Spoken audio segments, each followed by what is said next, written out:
So I've recently kicked off this podcast again after about a 5-year hiatus. And last episode we had Kyle Hamrick, senior motion designer and creative director.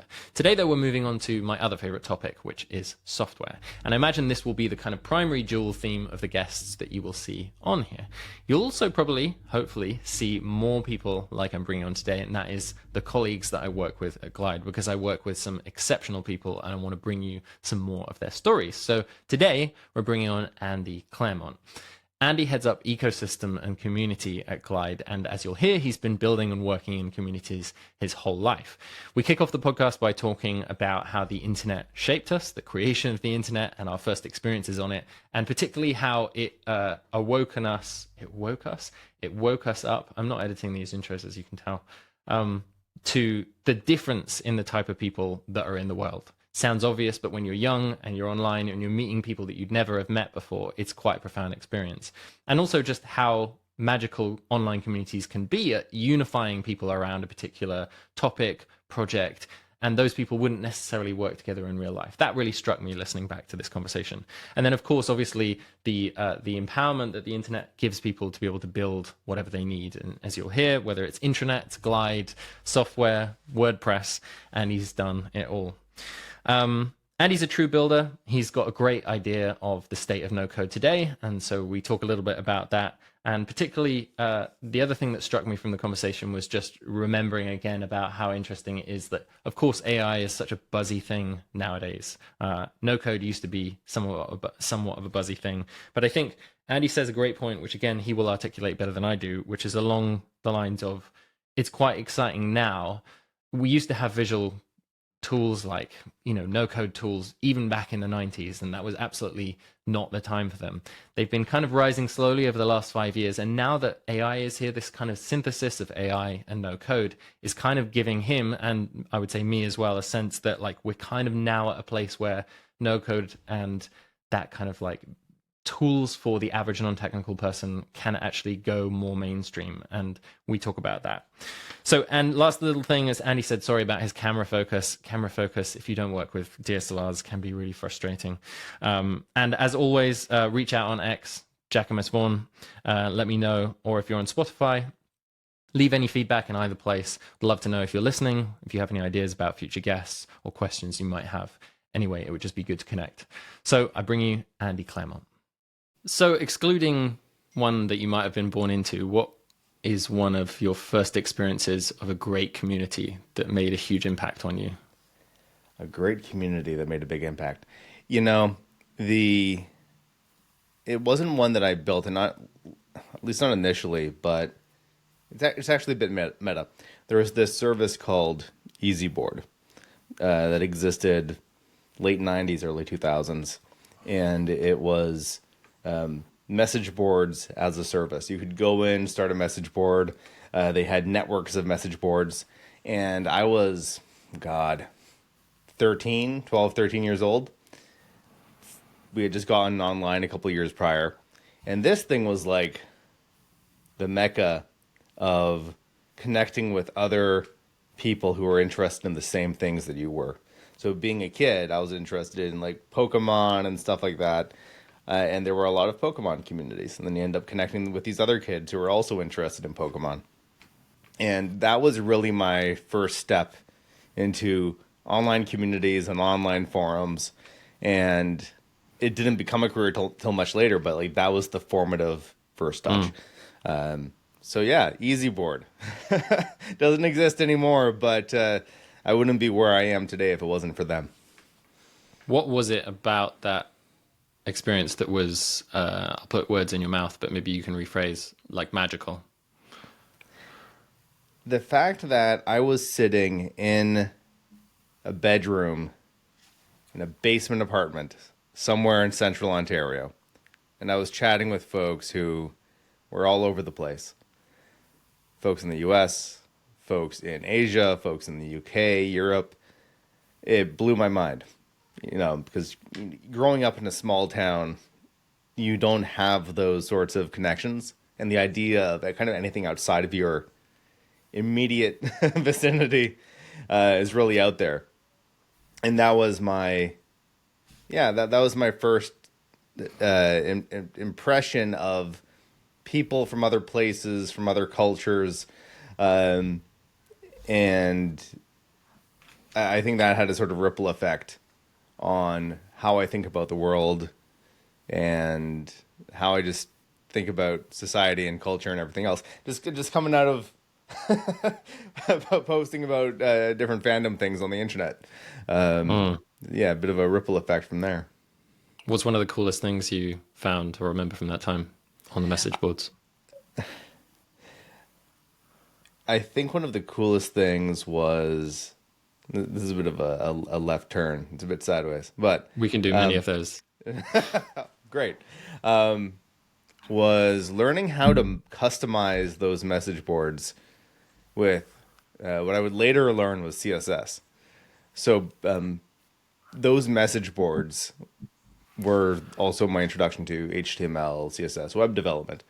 And all I was trying to do was like change the color or change the font of something on the message board. And you could do that. You had the ability to go in and customize the CSS. And that opened up this whole other world of like, well, I can build things on the web. That's cool. 'Cause I love building things. I was an arts kid. I liked crafts and making things. And now it's like, oh, I can do this on the computer. And other people can see it and they can comment on it. That's pretty amazing. So, yeah, I think that was another magical moment for me. So I'm really interested in what you said about the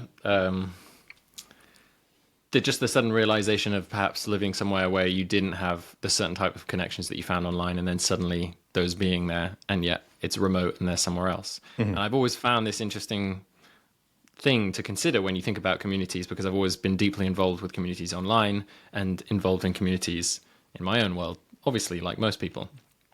But there seems to be sometimes a lack in both places. Often, like, unless you're living in a kind of mecca yourself, like if you're in New York City and you're just in the right scene, you tend to lack sometimes some of the interests, or the people who are around you might not share the same interests. Mm-hmm. But you have a community in other ways, and then you go and find it online. And yet also online, there's a kind of lack sometimes of the human, in-person, visceral connection because of just the nature of the digital world. I'm interested in how now, as a community manager, a community professional, you think about human connection and how you try and bring that into your work and the communities that you have managed and that you do manage today. I think the one word that summarizes a lot of it is empathy. And even if you don't truly understand someone else's perspective, at least putting in the effort to try to understand. It's never going to be one for one, but in those early days of learning how to navigate these online conversations and online relationships where someone that you're talking to has a completely different context, you have that common ground that you can build from. And that was the thing that I loved about online communities, is that regardless of everything else, it was you and someone else, and you were, in those days, operating under an alias. You had the common ground of something that you were mutually interested in. And because you had that common ground, it was a lot easier, I think, to be able to talk about things that otherwise might be more divisive. Mm-hmm. Because you had, like, you were already friends or already acquainted because you had this shared interest and passion about something. And in the same way that in in-person communities, you have that common ground of, well, we go to the same school or we live in the same neighborhood or whatever. It's the common grounds that allow us to kind of explore the other things where we may not have common grounds. It acts as a sort of anchor, a safe anchor for us. And so bringing that over into professional, community professional stuff is basically knowing, or having a sense of if someone's being difficult in a community or being perceived as difficult in a community, when you have to get into sort of the moderation side or just having harder conversations, being able to navigate that while always having that thing in the back of your mind of they're here, I'm here, we're here because we have something in common and we're interested in the same things. And if we can keep anchoring on that as like, we want to see this succeed, we want to see this thing do well, then it makes it much easier to have the harder conversations when you're anchoring on that. So for example, in product communities, customer communities, I saw this a lot at GoDaddy, I see it at Glide. Sometimes a company will do things that you as a customer don't entirely agree with, and it can be very tempting to just shut them down because you see them as problematic. I'm much more of the mind that you try to find that path forward where no one's getting shut down. It's more about mutual understanding. And of course, you can only go so far with that, but that's where you start. You don't start immediately with the shut them down. And I learned that through the empathy that formed when I was a teenager, learning how to talk with someone on the other side of the planet whose worldview was completely different from mine. But we both really liked Charizard or something. The mutual interests keep us moving forward. So I have no doubt that what you bring in your personality, your persona, and the way that you are as a human is incredibly beneficial to any community that you come to. That's evident. But as communities scale, that's not the only way that kind of vibe is helped and supported and managed. So maybe it's the wrong term. I'm interested in like how you think of, one, your skill set as a, what would you call it? Not a community manager or what term would you use? Skill set in the context of community, being like a community professional. I'm really just asking the name. I keep on using the term community manager, but I think community manager. Community manager. It's the term that I use as well. And to me, I know you do ecosystem as well, and we'll get onto that later. Yeah, we talk about that as well. But yeah, community manager to me, it's like this is a thing that you do, whether or not it's your full-time job or it's something that you do on the side or it's something that you do as a volunteer, which was what I did for a very, very long time. It was just an interest and a thing that I did. It's all community management. Whatever your title is, if you are facilitating a community, you are a community manager.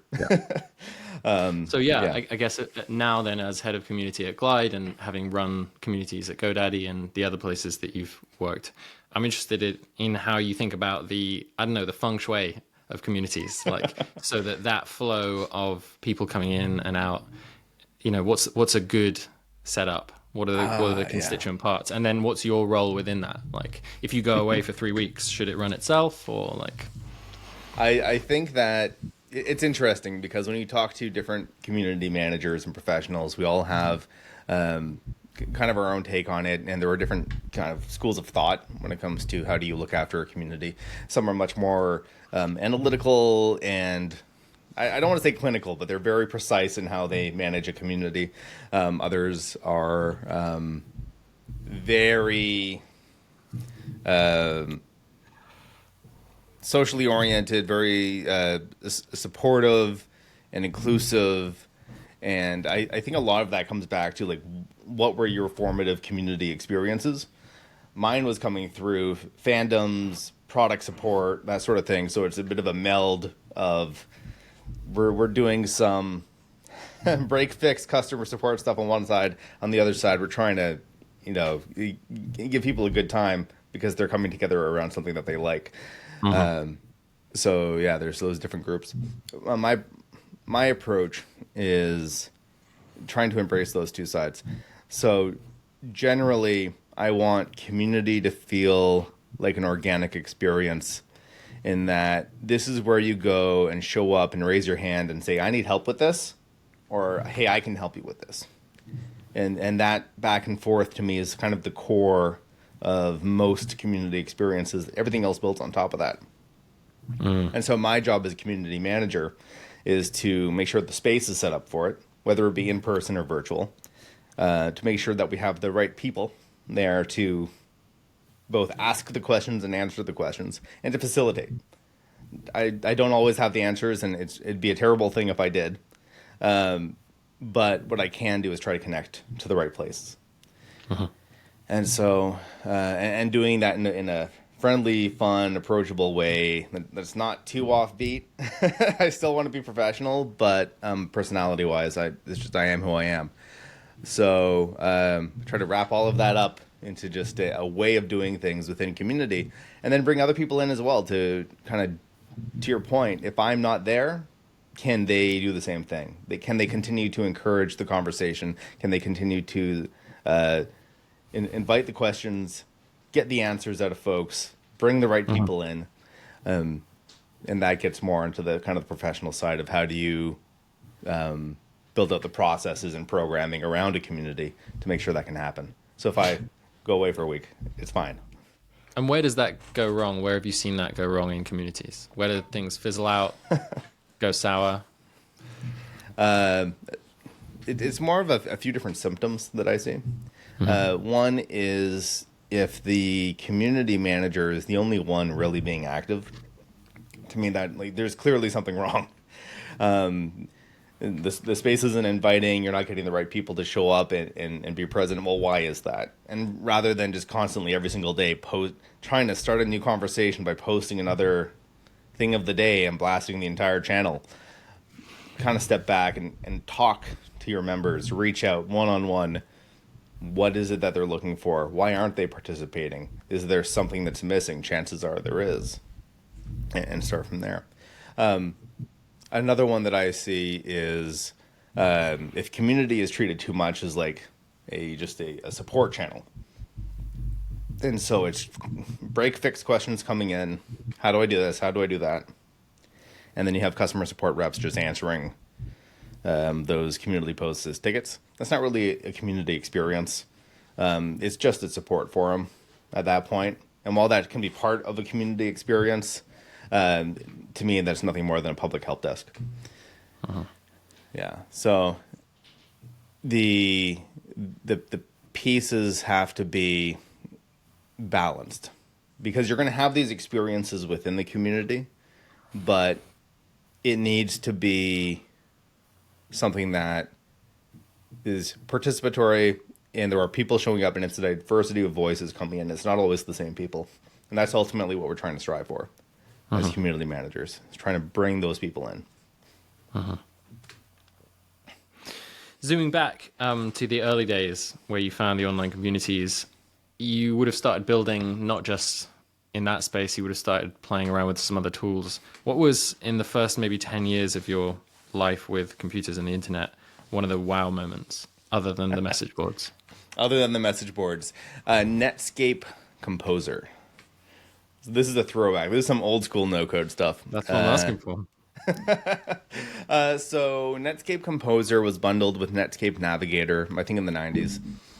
And it was a way to build web pages without writing code. So you would just build, save it as an HTML file, upload it to wherever you want to host it. And when I was first learning about this stuff, we were rolling out these new computers in our school library. And I had figured out, hey, if I build a web page on Netscape Composer, I can save it to a network drive. And then other people in the school who have access to that network drive can open up that HTML file in the browser and see it. And I was basically building intranets, intranet pages without realizing it.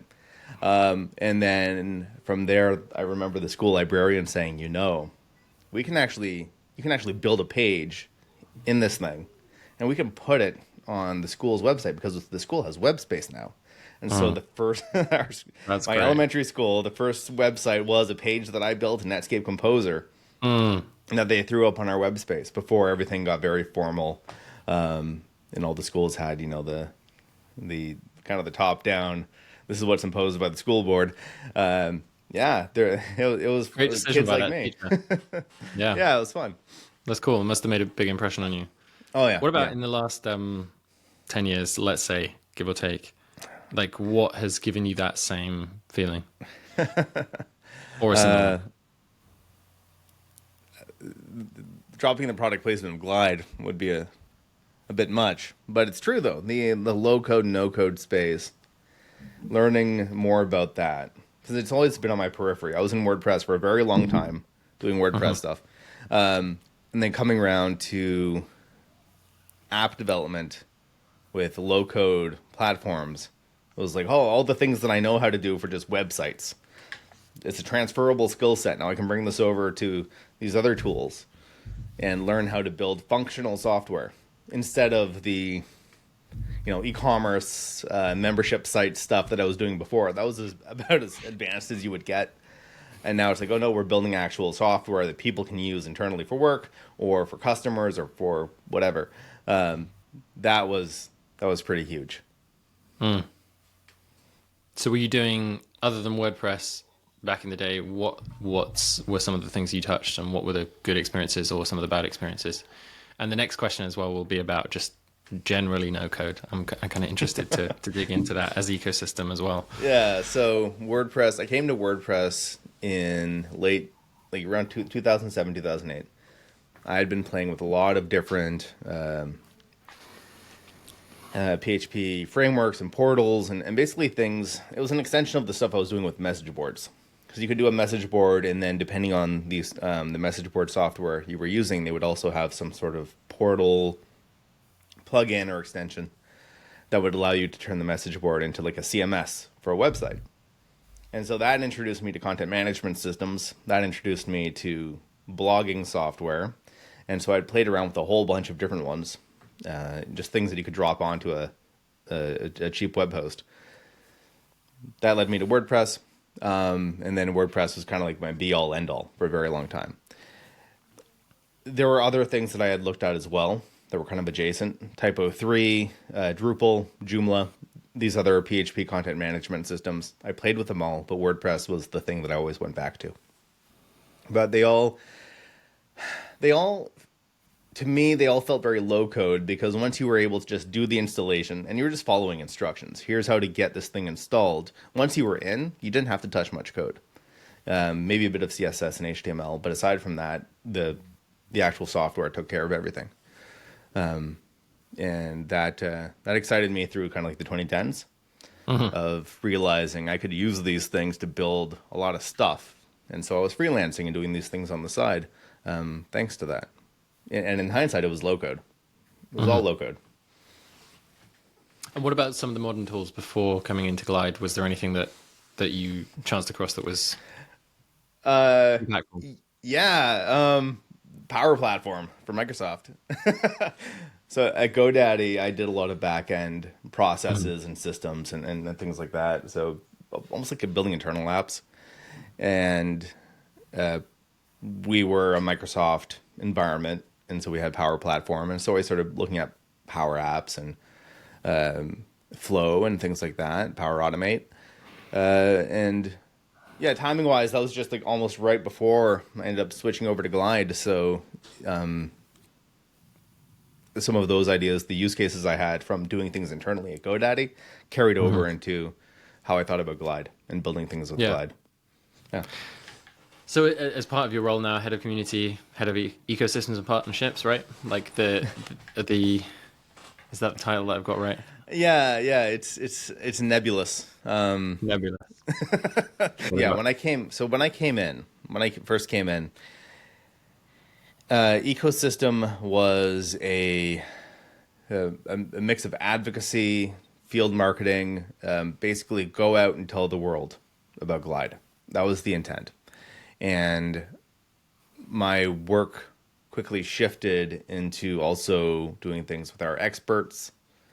And then community was added to it around this time last year. And the ecosystem side kind of fell off.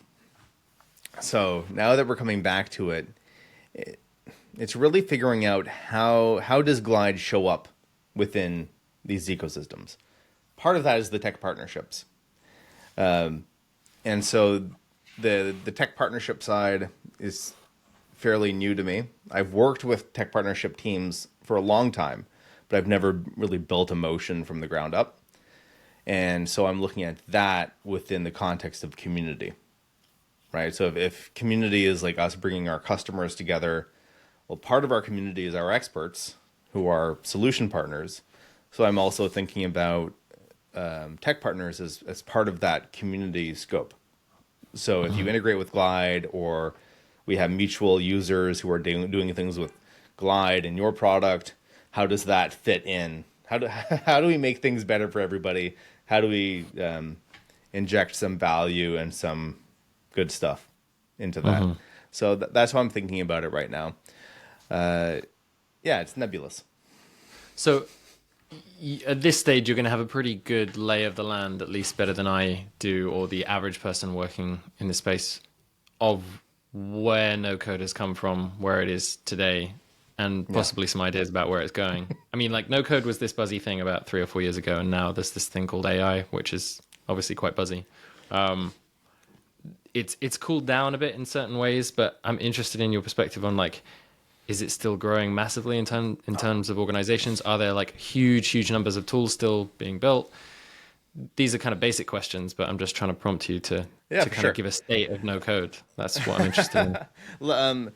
No code, low code is not going anywhere. I think no code as a term we're seeing captured more by the aspiring entrepreneur startup side. When we look at enterprise and business for work scenarios, it's all about low code. And I think it was Forrester that recently dropped a report just kind of trendlining the projected growth of the low code as a space. It's right up there with AI. It's not getting as much buzz because it's more about it's not as sexy, I guess, because it's the practical, like, I find it sexy, Andy. I think it's very sexy, but I don't know about the rest of the world if they're as obsessed with it as we are. But AI is very futuristic and very like, oh, think of all the potential things that we can do with it. So mysterious as well. It's so mysterious. To the average person. We're living in the future. The future is now. But my SQL in Google Sheets is less mysterious. But AI, when you start taking that in practical terms, what are you doing with that? Well, to work with it, you're going to be using low-code software. And where are you going to be storing the output of that data and things that you create? There's always a SQL database in the background somewhere storing all this data.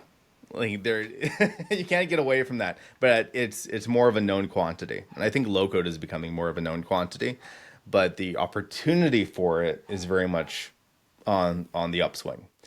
Yeah. And so when I think about where low-code started, you go back to visual development in the 90s, even in the 80s, on the Mac, working with, what was it, FileMaker Pro, HyperCard, like all these things that were about how do we create software without syntax.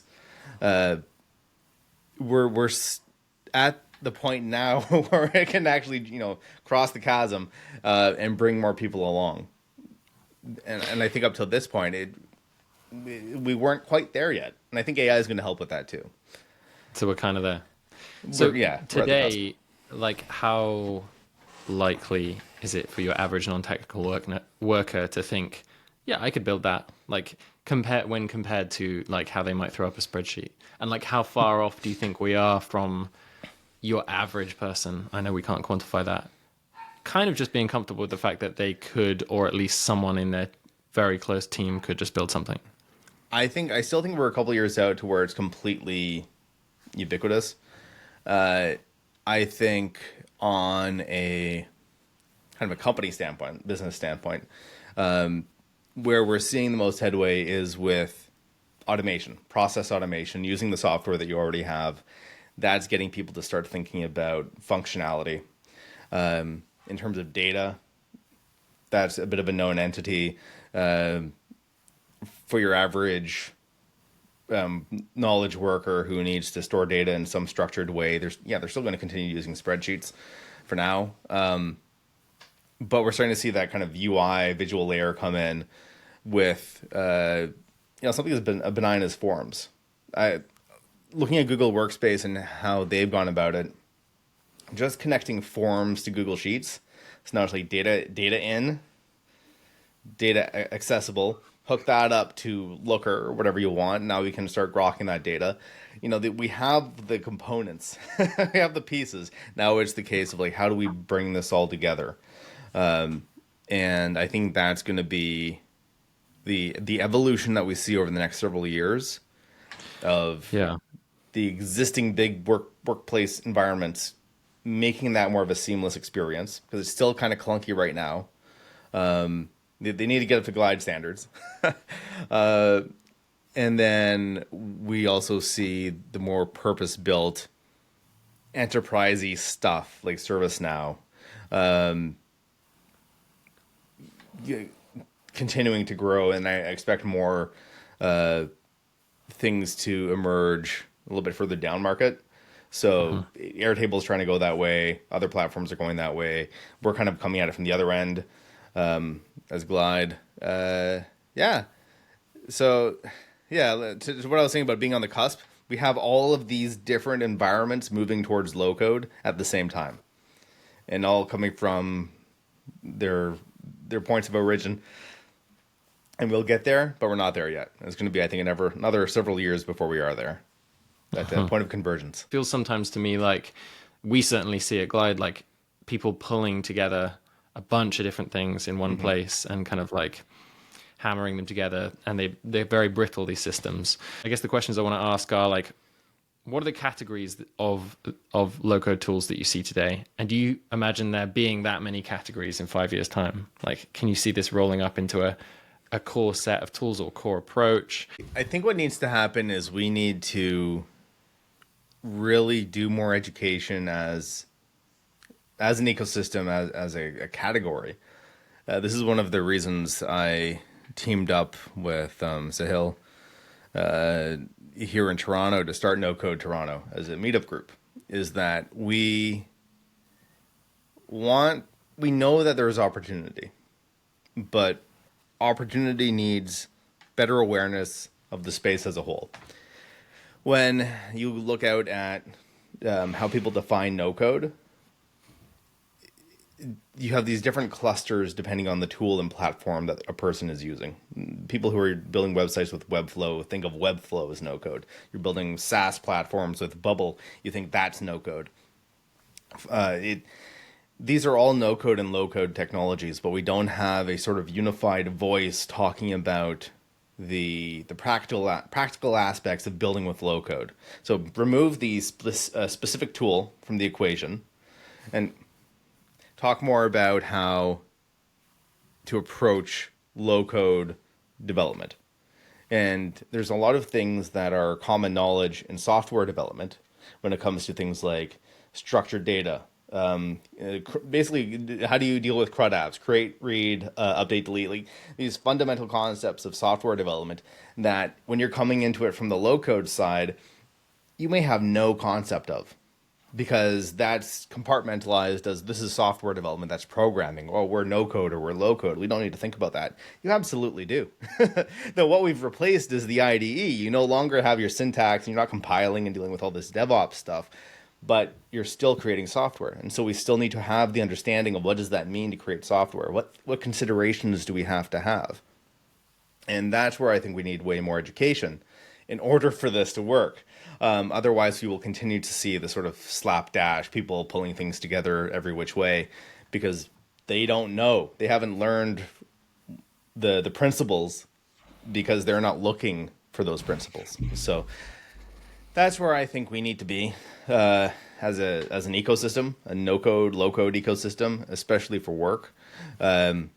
Get these principles into folks' heads, and they'll be better able to build the tools that they need to build with far less frustration than they're having right now. And that's a long answer, but it's a great answer. So just segueing a little bit, you're also a great educator, and I'm interested in how you think about your skill set as it stands today, because we've mentioned the community, we've mentioned the ecosystem, which is relatively new thing for you, I think you mentioned. Like, as it stands today, what would you say, how would you look at your skill set? Like, what are the different constituent parts that, one, make up what you do at Glide, and also if you were to go out into the world after Glide, what would you be marketing? I'm very much a generalist, I guess. I've done all of these different things. Community is where it kind of comes together. Yeah. So if you think about community, aside from just like I talked about the break fix conversation and all that, But community experiences, the thing that drives people in or draws people in, education is a big part of that. One of the reasons people join community is to learn, to upskill. We're seeing a big surge right now in the community space of educational platforms wrapping themselves around the concept of community. So people will come in to learn something, and then they stick around to be with the other alumni of whatever program they went through or whatever cohort they were in. It's a great point to connect around, right? Just like you go to school, you stay in touch with your friends from school. Post-secondary, same thing. Community forms around these shared experiences. So education is part of that. And I always just loved teaching stuff. So it's very much baked into how I think about community experiences. Education is part of it. But then there's also the events, the experiences that can be very unstructured. So the event planning, like all the end to end of that, doing that as well. And then all the technical operational stuff as well. So these things can all be of value on their own. But where I really get excited is when they wrap around some sort of like community experience, customer experience program. So, yeah. So within that generalist skill set, where does sales and marketing sit for you? Like, would you describe yourself as a marketer or a salesperson? Have you ever sold anything in your life? I have quite a bit, but I think I'm terrible at it. I'm not a business development person. I'm not a salesperson or a sales rep. Why do you think you're terrible at it? Because I'm not going in I'm not good at going in for the close. I can get very excited about things. Clearly, I can get other people excited about things, but then when it comes to the actual transaction, I am so ready to just give things away for free because I'm so excited about it. That's not good for business. That's not good for sales. So the way I think about what I do in relation to that, it's finding opportunity and being able to hand things off.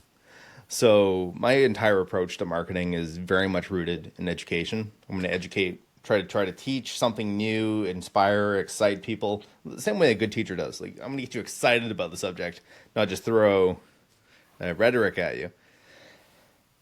So doing that on the marketing side, all the way down to what is the specific thing that you're trying to do? Do I have an answer for that? How can I support you, help you in that? And to me, that's when we start getting into the sales handoff of, you're trying to do this. Oh, you can totally fix that with this thing here. Oh, okay, you want to talk more about what that's going to look like for you? Let me introduce you to my buddy Sean or Ian or Jane or whoever who can have that conversation about what that looks like. So I'll lead them up to the door and then then send them on their way. That's how I think about what I do in the context of marketing. And who are some of the most important people who've been in your life? Mentors, figures? And how have they impacted you? Has there been anyone on your journey that has been in the field that you work in now, or has this been an avenue that you've really carved out yourself and the figures are unrelated? A lot of great faculty at St. Lawrence College, the advertising program I went to. Graduated into the recession, so a lot of what I learned wasn't super relevant anymore. But the connections and inspiration, and what I picked up from them, like the teachers I really liked and who I thought did a great job, I try to take bits of what they did and their approach and carry it on. Kip Tuckwell led the advertising program, and he saw a lot in me, and a lot of the opportunities I got were because he kind of set me up for success. And then, how did you find learning when you were younger? Was it a straight road? It was a mixed bag. It was a mixed bag, my friend. I you can kind of tell with all the books behind me, but like I'm a voracious reader. I love learning new things, but I don't have a ton of respect for teachers who don't seem to respect the work that they're doing. So if teachers were clearly like disinterested or disengaged from the material or from the students, I was a bit of a trash student for them because I didn't pay attention. But for the ones who are really, really good, like I really wanted to go the extra mile for them. So, stay after class, go in for office hours, ask a lot of questions, be a bit of a keener. So yeah, it depended on the faculty, honestly, and the subject. What are you learning today? What's your edge right now of something that you're really trying to upskill in? I'm in the middle of reading Wealth of Nations by Adam Smith. A classic. History, economics, sociology, a little bit of philosophy, because I think there's so much of that that realm of thinking that is applicable to the things that we deal with every day, and just to kind of like better understand the world that we're in and where we fit. And aside from that, I don't know. I've always had a very keen interest in business topics and in world history and that sort of stuff. And so as I tried for a long time to get more into like classic literature or even, fantasy. Yeah. Like when I was younger, I was big into fantasy. When you try somehow. I don't know Yeah, and it's like it just feels like homework. Like I'm going through Wealth of Nations, which I'm sure is homework for someone in college, but I'm actually enjoying reading it. I tried getting through some other fantasy stuff and classic lit, and it was a slog. I felt like I was doing a book assignment. So yeah, and it doesn't feel like a slog now. It doesn't. No, I'm just like, that's great. It just makes you think, and I love those books that you're flipping through, and it's just making you think, and you get these little ideas and moments of inspiration, little aha moments. Yeah. What about a skill or an area that you're not working on that if we were in the Matrix and you had one upload, what would you choose? I would love to be able to play the piano. Okay. That's kind of separate question. Yeah. Yeah, I've tried going back to childhood. I always like had a keyboard or something, electric keyboard, mighty keyboard, off to the side. But my mom asked me when I was little. It's a great thing to have by your desk. I've had it for years. I couldn't get it up to this office. Obviously, that's been my background. I had a little MPK Pro sitting on my desk for a very long time, but I ended up selling it because I wasn't using it. It was just collecting dust, and that was kind of the classic problem for me. I remember being a kid and my mom asking me point blank, like, do you want a keyboard or do you want a computer in your room? You can choose one. And I said, of course, I'm going to get the computer, but the PC in my room. And that's kind of been it. Like, it's always just been in a choice when you have limited time, and especially now when you have a kid and everything else. What do you spend your time on? For me, it's work, it's books and history. And then I live voraciously through YouTubers showing you teaching you music theory and different instruments, and I'll just watch that, and it kind of the dopamine hits, even though I'm not actually doing anything. So I'm getting the musical hit without performing. Yeah. So if you did have a weekend totally for free with family, we're just having a great time somewhere else, you had no errands or work to do, what would you do other than reading? Reading, piano, and watercolors. I love painting. Okay, yeah. I remember seeing that somewhere. That's great. Yeah, that'd be my other escape. All right, 2 last quickfire questions. If you could have any superpower, what would it be? What is it called? Telekinesis? Moving things with your mind, force, that sort of thing. Just open doors, shut doors. Don't have to get up. It's like the ultimate lazy superpower. Nice. Just bring that thing to me. It's over on the other side of the room. I don't want to get up. And what about, this doesn't have to be a quick fire one. If you could build any product, let's say any product you can imagine, like more advanced than any tool that you've ever built or used, and there was no limitations on kind of like team or resources or your input, you could just sort of manifest it into existence. Software or hardware? Either. I badly want to get into the EV space, and I would love to develop like the ultimate kind of that ideal vehicle of super fast charge time, good driving range, high tolerance for cold temperatures. Do you have an EV? Or not yet? We do, yeah. We have an Ioniq yeah. 5. That can be a whole other podcast, my friend. Let's talk about EVs. Yeah, I would love to do that. Otherwise, I'm kind of obsessed with intranets, which is a weird thing to say, but I would love. Given your initial story, it doesn't sound weird at all. That's a fair point. Internal communities. I would. I mean, it's definitely not the coolest thing you ever said, but but it's the thing. One of the things I think about the most, like how would I build? What would I build? Because I've seen what's out there, and it's pretty awful. So I'd like to build something better. Yeah. So what's next for you, man?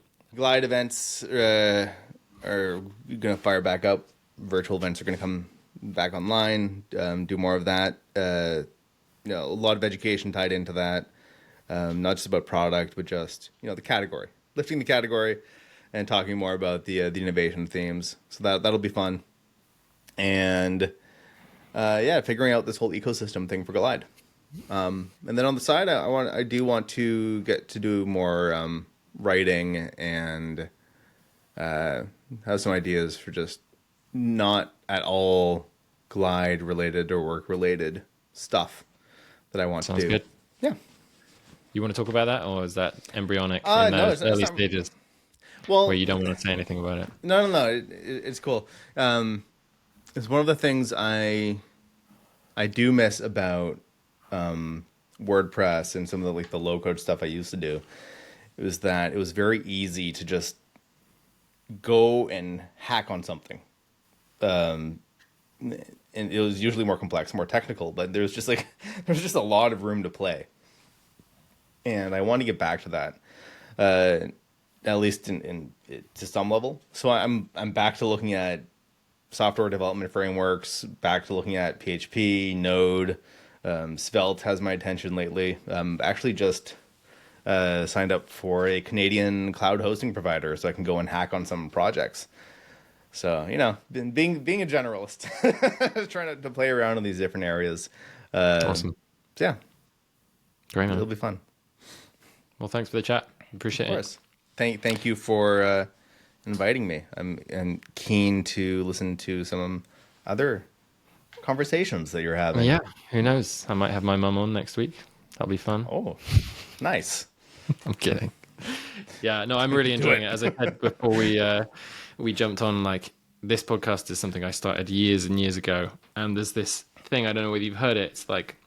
It's this principle which has kind of emerged. It's if you get past the 7th episode of your podcast, you're likely to do it long term. Mm-hmm. And it's very telling that I ended on the 7th episode about 4 years ago and then never picked it up again. I joined Glide, had kids, was working on online courses and things like that.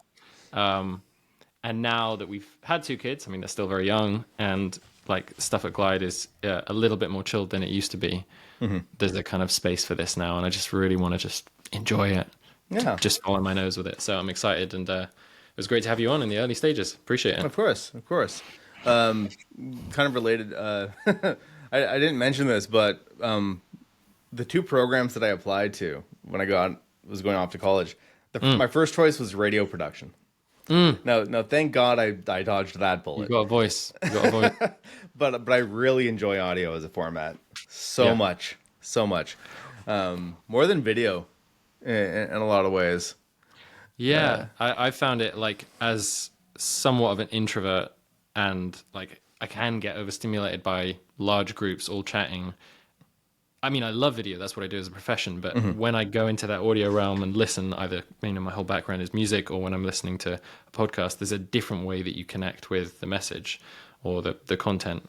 My mum's a voice therapist and voice teacher, and she's thought about voice her whole life. And she always speaks very beautifully about the way that the soul comes through the voice, or the personality, or whatever you want to call it. And it's not to say that if you have a voice that's having problems, that's your soul. It's just to say that there is something undescribable sometimes about hearing and getting to know someone first through their voice and then seeing them. There's something magical about that.